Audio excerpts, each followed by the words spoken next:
and sisters, today the khatira will be a very heavy and deep one. I ask your indulgence, but it is a topic that is, despite its sensitivity, needs to be raised.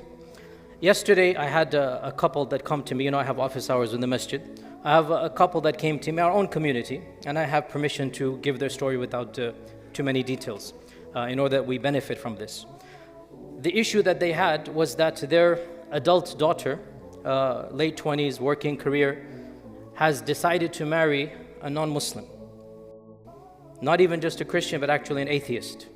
And she is adamant and she is going to go ahead with this. The parents, they are our community members. They are coming to me saying, what do we do now? Do we attend the wedding? When children are born, what's going to happen? How much do we boycott? Or do we even boycott? We have tried, we have done. She is adamant and she's going ahead with it. Long story short, there's not much to be a specific case. The point I'm raising for all of us here, it's a very difficult topic, it's a taboo topic, but every imam and sheikh will tell you this topic is now becoming more and more common.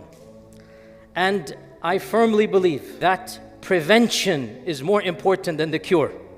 Correct? Preventing this from happening is far more important than people knocking on my door saying, my daughter is getting married to a non-Muslim, what do I do now? How can we prevent when we're not even raising awareness? So I apologize if you find this topic too difficult, but it doesn't change the reality that we are facing as a community and the crises that is taking place across this country. More and more of this phenomenon is taking place. And I hope, inshaAllah ta'ala, by simply addressing it and sharing my thoughts, and they are not foolproof, but at least to begin the conversation, I hope that it has a trickle-down effect, that we begin to discuss this. And I'm trying to, inshallah, give some solutions, and you also think about them and come back to me with other solutions. Collectively, we can try to bring about more preventative measures. There is no foolproof or 100% guaranteed, but we can try to raise the bar so that this becomes less common. So I want to begin by stating the obvious, and that is that there is no question from a legal fiqh perspective, such a marriage is not a marriage. There's just no room for reinterpretation. There is unanimous consensus amongst all the scholars of Islam and all the law madhabs that exist, that when it comes to nikah, a Muslim lady must marry a Muslim man. There is no difference of opinion, and this is something that there is ijma' or unanimous consensus about. So we say unequivocally that any person who comes and wants to rechange this law, we say no, it cannot be changed. The Quran is explicit, and the Sharia has come with what is called ijma' or unanimous consensus. But the issue and the problem is that at this stage of her life, she doesn't care what ijma' says. She's not interested in Islamic law. She's made an emotional decision, and she is going to go ahead with it. So now the parents are asking from an Islamic perspective, what do they do? I don't have any, the daughter didn't come to me, she's not interested. She knows what is haram and halal, she's decided to do this. So my conversation is not with the one who's decided. My conversation is with the parents of children, me and you.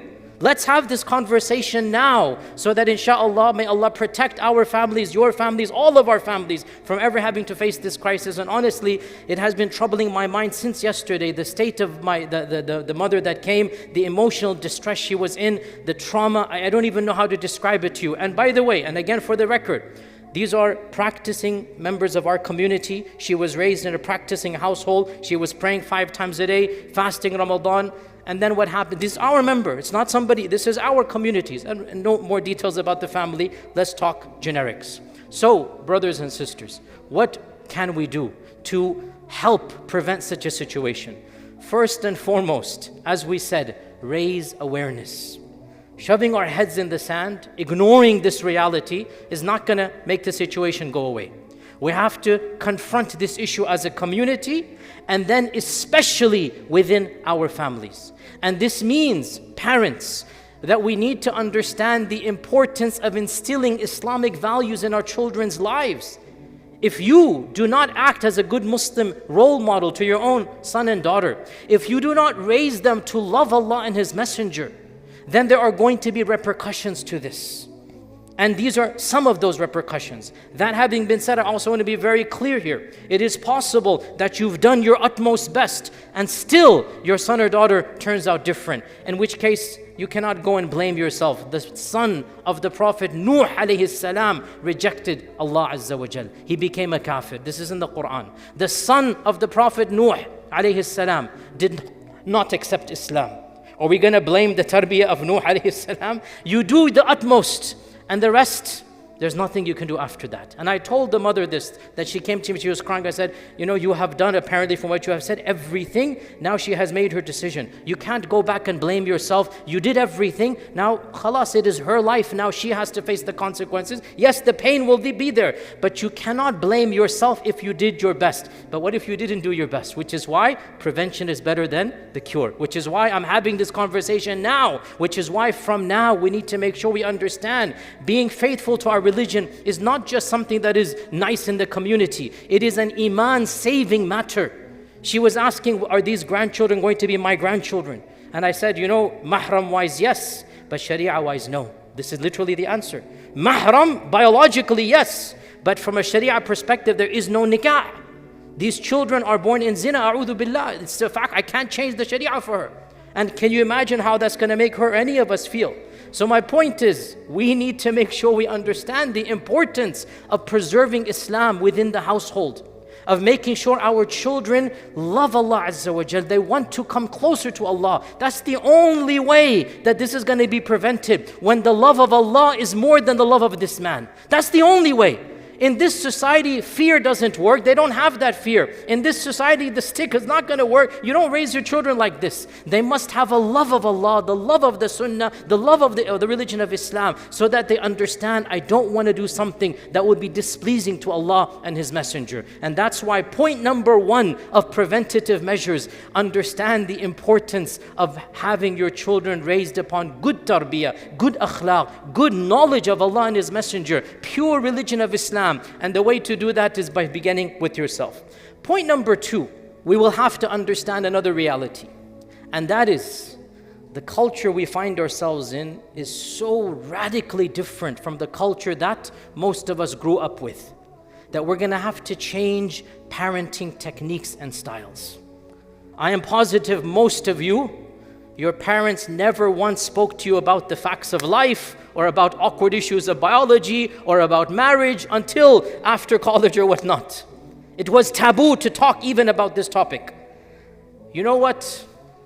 Times have changed. And if you're not going to talk to your 19-year-old daughter, your 20-year-old son, if you're not going to talk to them about your parameters, about what you expect from them in marriage, you're going to think it's awkward, then who else is going to do that? You're going to have adult conversations with your adult children. That's not the way our parents raised us, I understand. It was a very formal relationship. But that's not going to work in this society. Your child has to trust you, and your child has to know that you are genuinely concerned and caring, and also that you are thinking about these issues. So be proactive. Engage in these conversations before the time arises. You have to put into them the values and be explicit. Your young son or daughter will eventually be a young man or woman.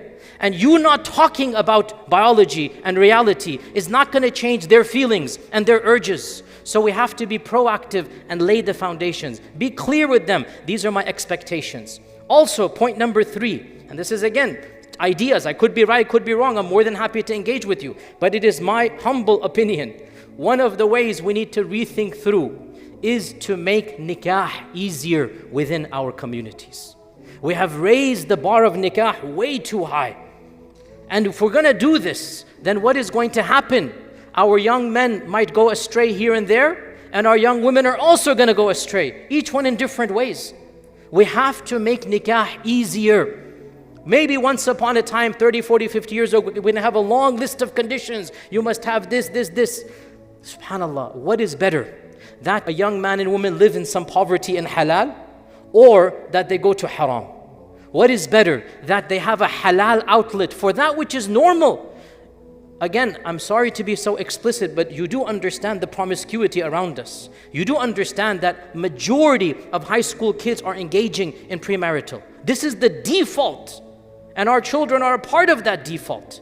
So if you're gonna make the halal difficult, guess what? The haram is free and cheap and accessible and available everywhere.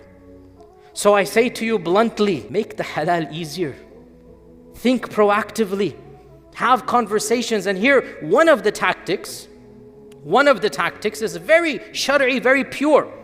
You say to your young son, maybe going to be college, first year of college, say, you know what, I know you cannot afford to have your own, house and whatnot, but if you are interested in a sister, a lady, talk to us, we'll talk to the parents, we will have the nikah contract. Just the contract. We call kitab, right? The nikah contract done. So that you can talk, you can spend some time together, but you're not living together. And the rukhsati, as we say in Urdu, or the actual consummation, you can wait till you're available and financially stable. But at least in this interim period, kitab should be done. Nikah formalized. Everybody knows these two have a nikah. Even if they're 20, 21, at least they have each other to comfort, to talk to go out on restaurants or whatever. There are urges that are normal. If you're going to keep on blocking these urges, say no until you have a job, until you have a house. As I said, the haram is accessible.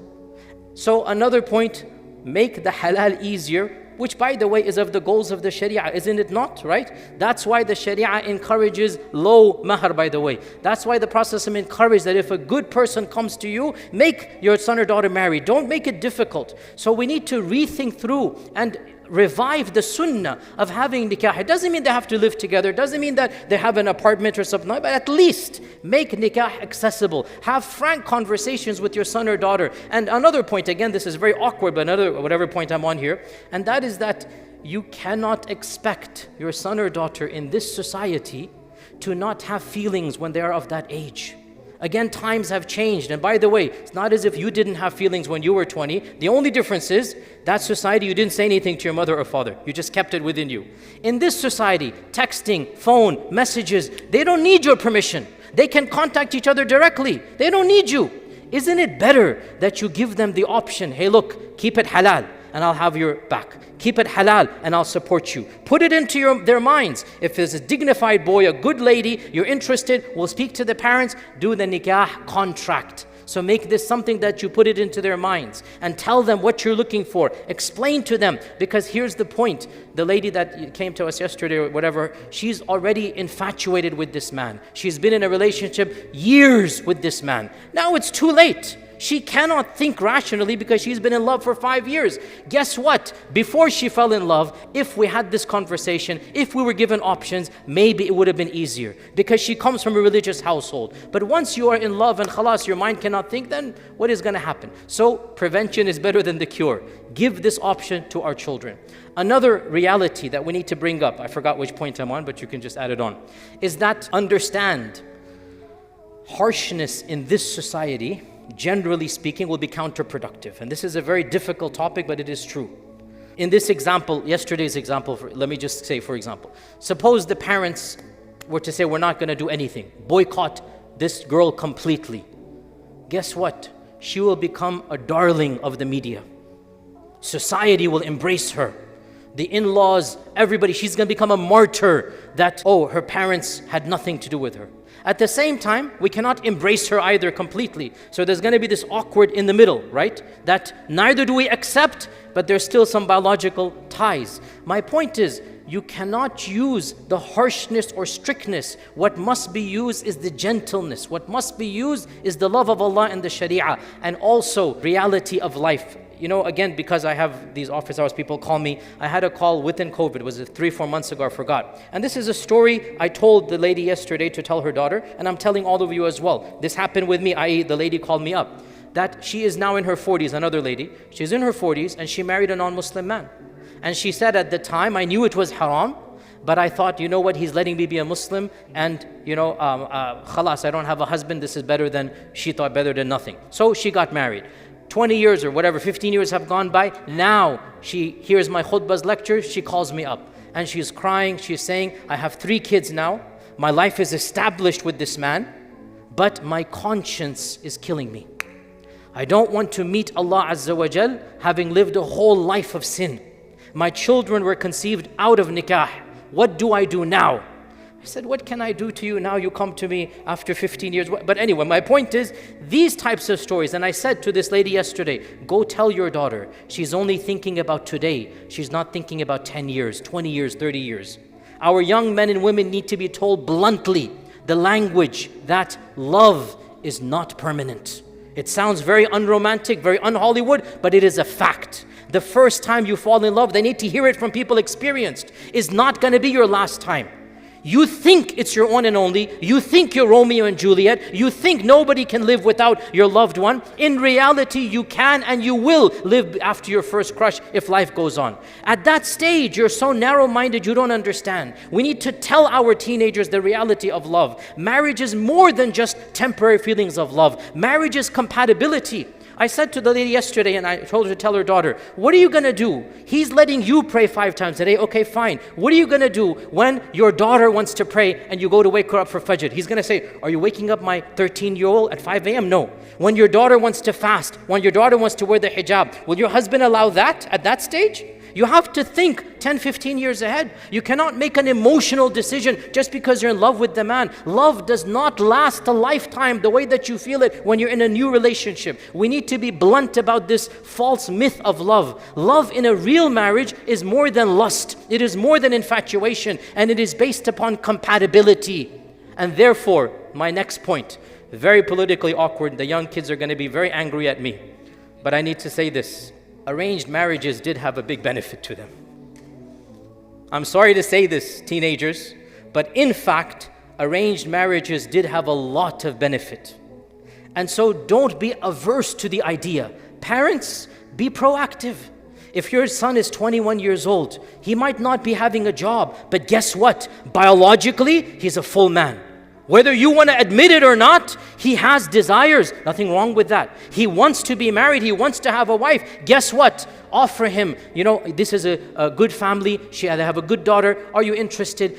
It might not be fully arranged, like prod, go meet a few times in family. But still, you get my point. Be proactive rather than just be passive. It's to your advantage that you think long term. It's to your advantage that you are a little bit premature rather than have to worry about this consequence. And also, by the way, I have a very clear fiqhi principle, and this is also not popular. A lot of my critics, they accuse me, you're too soft, you're too liberal. Wallahi, it's not about liberal, it's about the goals of the Sharia. Sometimes the fatwas I have are stricter, sometimes they're lax. It's not about strict and lax, it's about the goals of the Sharia. Do you know my fatwa about a Muslim man marrying a Christian and Jewish lady? I think it's not allowed in this land. I think it's only allowed in Darul Islam. This is my fatwa based upon my understanding of maqasid al-Sharia. Ibn Abbas had the same fatwa, that the concession for a Muslim man, it only applies when the society is Muslim.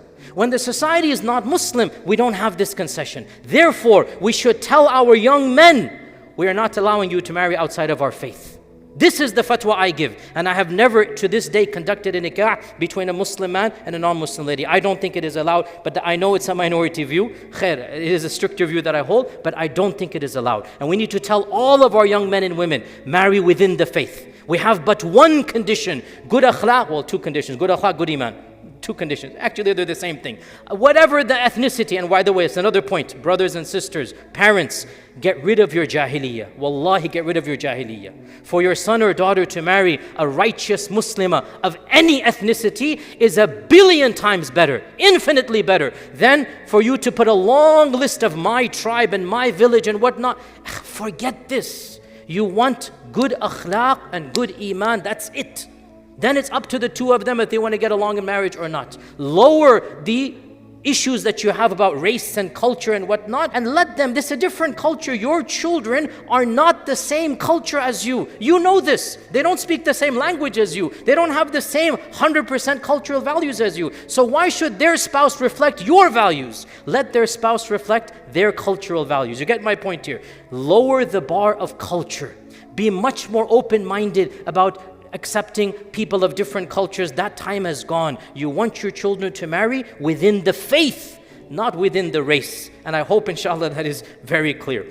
Final point, again, much can be said, and I really apologize if you find some of this awkward, but wallahi, akhi, what should I not talk about this? Should we not ignore this issue? And also, we're working together in this regard. Another very controversial point, and please hear me out here. Subhanallah. Allah help us, I don't have I could be wrong, but listen to me. This is very awkward to say. Please don't misquote me. We have another issue that perhaps might solve this problem a little bit. And that is our gender segregation within our communities is ultra strict. And that type of ultra strictness only works when society follows along. If you're going to have ultra strict within the Muslim community, guess what? You cannot control outside the mosque. You cannot control high school. You cannot control college. You cannot control work. This young lady fell in love with a colleague at work. Years working together. Their relationship is now established. Whatever the parents say, the hearts have now gone on. I know this is very difficult, but hear me out. We need to find a middle balance. A middle balance between segregation that is Shari'i compliant and between the outside culture which we don't agree with. Listen to me carefully, and if I'm wrong, talk to me. But I feel this way. It is healthy for young men and women of our community to know of each other's existence if they're of marriageable age. I think, wallahi, it is healthy that they know of each other's existence in communal gatherings, not in privacy. And for us to understand this, and for us to be forward thinking in this regard, for some halal feelings to develop, and your parents know this, and they understand that our children are in a community, not private, because again, we never want them to be in private. But when they become of marriageable age, is it not healthy in the MSAs, in the colleges, that communal, multiple brothers and sisters coming together, they know of each other's existence, they see the qualities, and the parents should tell the young men and women, if you're interested, come to us, don't go to them. We'll talk to the parents, right? Point is, a little bit of understanding that complete gender segregation is actually counterproductive. And we see this over and over again. I myself have dealt with this multiple times. If you're going to take a young man, a young woman, deprive him or her of any contact with the Muslim community, well then what's going to happen? Some guy shows her some affection at work and khalas, she falls for him. You cannot change biology. A young lady, 25 years old, she wants male attention. If you're not going to allow a little bit and then marriage, guess what? Outside is beyond your control. So we need to have frank conversations at the community level and at the family level to what level of segregation we want. And I say bluntly, my opinion, if I'm wrong, let's come and talk about it. We need to find a healthy, organic balance. It is good for marriage age. I'm not talking about 15-year-olds, marriage age, men and women. And marriage age means 19, 20, 21. That's when they're biologically capable to know of each other's existence, to see the qualities in public gatherings so that they know, oh, you know what, this sister's there, this brother's there, and then they talk to the parents. That can only happen if the parents have already had a conversation with them. That can only happen if you have an open conversation with your children that, hey, look, I know you're only 19, 20, but I want you to have a halal relationship, and I'm going to support you if you have a halal relationship. Bottom line, brothers and sisters, this is a crisis across the Western world, not just in America. And I have dealt with this many dozens of times personally. People are coming to me. I don't have 100% solutions. Frankly, nobody does. Nobody does. No matter what you do, in the end of the day, something can happen. May Allah protect my family and your family. May Allah protect all of our families.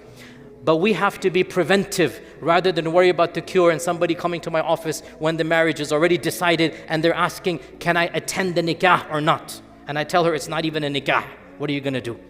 And these are not, I don't have an answer to that. Can you attend or not? I told her, by the way, you should not attend. But for how long are you going to boycott your own daughter?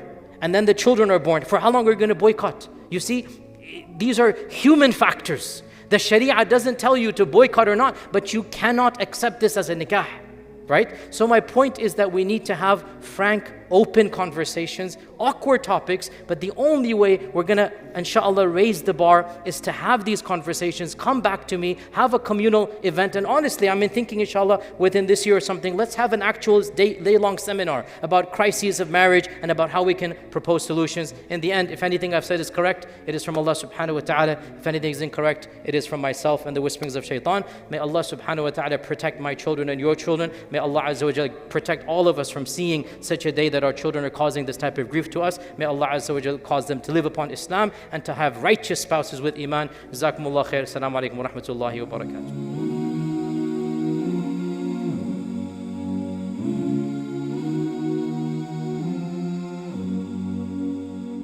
Are you tired of all these annoying ads on YouTube? Are you worried that a haram video might pop up? Well, the One Islam TV app is here to solve these problems, inshallah. The One Islam TV app is 100% free of any ads and is safe to browse for your peace of mind. Watch or listen to lectures and lessons while you work, rest, or drive with your device switched off. Watch videos on demand or download videos and watch offline. Watch hundreds of high-quality produced Islamic reminders, Quran learning videos, stories of the prophets, and so much more. 2 to 4 new videos uploaded daily, inshallah. One Islam TV is 100% run and owned by Muslims, which means a small amount you pay for your subscription is a SADAQAH JARIYAH, continuous charity for you, as we use the funds raised to continue producing more beneficial videos and reminders, inshallah.